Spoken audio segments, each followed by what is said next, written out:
If you were to ask me for a recommendation about what car to buy without giving me any more information, I would probably steer you as far away from pickup trucks as possible.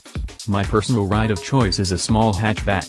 But this category is growing on me pretty fast, in particular, since driving the 2018 Chevrolet Colorado for several days in the latter part of 2017.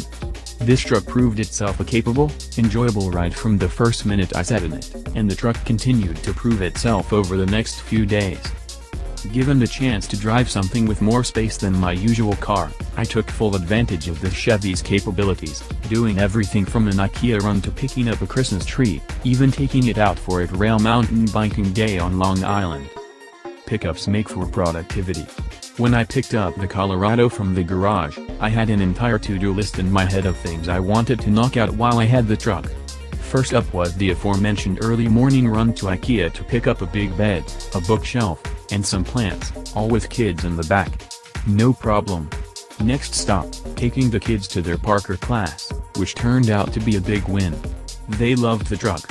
Anything they can climb on is a guaranteed success. Feeling I was on a bit of a winning streak, I decided to go pick up the Christmas tree that evening. It's usually a bit of an ordeal to attach on the roof of my Mazda 3.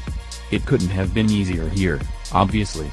Then came dinner on the town with friends, no worries there either, as it provided a comfortable ride.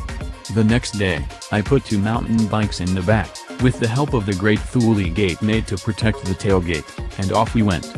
Here again, it would have taken me 3 to 4 times the loading time with any vehicle other than a pickup. It looks great.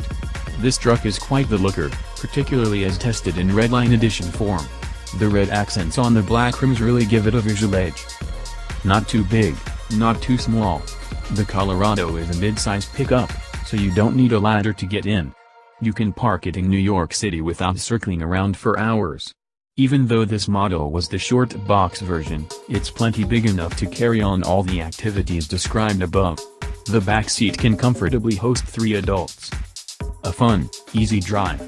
While you are pleasantly seating slightly above traffic, as with any truck from this category, the Colorado drives more like a sedan than I expected. The steering is smooth, the brakes are confident and reassuring, and the turbodiesel Duramax makes it quite lively. It's smart, and smartly equipped. This Colorado came with an 8.0-inch MyLink touchscreen infotainment with Apple CarPlay and Android Auto, 4G LTE Wi-Fi, Sirius XM satellite radio, Apple CarPlay, and Android Auto. It also has a remote keyless entry option and a very effective rear-view camera. Size does matter. Because the Colorado is a mid-size pickup, it comes with the limitations of a smaller rig. It sometimes feels a bit underpowered for serious hauling.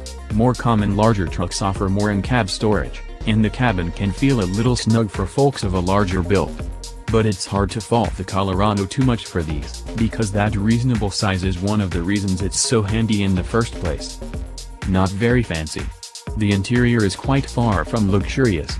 Indeed, one could even comment that it comes across as a little cheap. Granted, it's a truck, not a luxury car, but considering how premium pickups have become these days, a bit more niceness would be appreciated. A bit pricey.